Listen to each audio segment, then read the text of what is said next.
یعنی وہ پیدا ہو تو بیٹی کی شکل میں ہے تو وہ ماں باپ کے لیے جنت ہے، وہ جوان ہو کر کے شوہر والی ہو جائے نیک بیوی شوہر کے لیے جنت ہے، وہ ماں بن جائے تو ماں بننے کے بعد اس کے قدموں میں جنت سمٹ آتی ہے۔ فرمایا الجنت تحت اقدام امہاتکم کہ جنت تمہاری ماؤں کے قدموں کے نیچے ہے۔ اور یاد رکھنا جنت جو ہے وہ بتانے کی چیز نہیں ہے، جنت چھپانے کی چیز ہے۔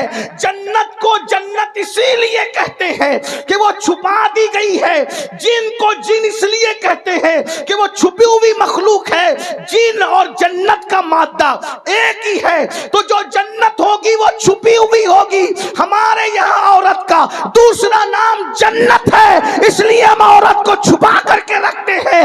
اللہ نے اپنی جنت بھی جو آسمانوں پر ہے وہ چھپا کے رکھی ہے۔ ہمارے یہاں عورت زمین کی جنت ہے، ہم نے اس کو بھی چھپا کر کے رکھا۔ دنیا دکھائی جاتی ہے، جنت نہیں دکھائی جاتی، جنت چھپی ہوئی۔ جنت کو جنت اسی لیے کہتے ہیں، اہل علم جانتے ہیں جنت کو جنت اسی لیے کہتے ہیں کہ وہ چھپی ہوئی ہے۔ سنو میری بہنوں، آج کل تو عورتیں کسی کے بھی ساتھ بیٹھتی ہیں، کسی بھی کے بھی سامنے بے پردہ جاتی ہیں۔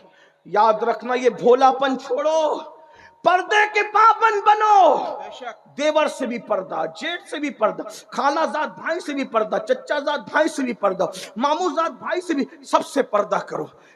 ایک مرتبہ کسی نے پوچھا، امام ابن الجوزی اس حدیث کو لائے ہیں، توجہ سے سننا۔ پوچھا یا رسول اللہ، کیا کوئی عورت کسی اجنبی مرد کے ساتھ کہیں بیٹھ سکتی ہے؟ کسی اجنبی مرد کے ساتھ کہیں بیٹھ سکتی ہے؟ آقا نے فرمایا نہیں، کوئی عورت اکیلے کسی مرد کے ساتھ نہیں بیٹھ سکتی۔ تو پوچھنے والے نے پوچھا یا رسول اللہ، اگر وہ عورت نیک ہو اور جس کے ساتھ بیٹھے وہ مرد بھی نیک ہو، دونوں نیک ہوں، تو دونوں نیک لوگ ایک کے ساتھ بیٹھ سکتے دوسرے کے ساتھ؟ اب آقا کا جواب سنو، آقا فرماتے ہیں اگر کوئی عورت مریم کی طرح نیک ہو، جملے پہ توجہ کریں، حضور کی حدیث، لوگ کہتے ہیں مجھے میری بیٹی پہ بڑا فخر ہے۔ تیری بیٹی مریم ہے؟ کون ہے تیری بیٹی میرے بھائی؟ مجھے میری بیوی پہ بڑا اعتماد ہے۔ کیا ہے تیری بیوی مریم ہے؟ استغفر اللہ۔ سنو، جس کی شان میں قرآن کی 3 صورتیں بیان ہو رہی ہے وہ سیدہ مریم حضرت عیسیٰ کی امی۔ آقا فرماتے ہیں اگر مریم کی طرح نیک عورت ہو اور یحییٰ کی طرح نیک مرد ہو اور دونوں اکیلے بیٹھنا چاہے تو میں دونوں کو اکیلے بیٹھنے کی اجازت نہیں دے سکتا۔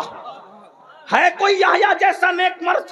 ہے کوئی مریم جیسی نیک عورت؟ جب ان کو اکیلے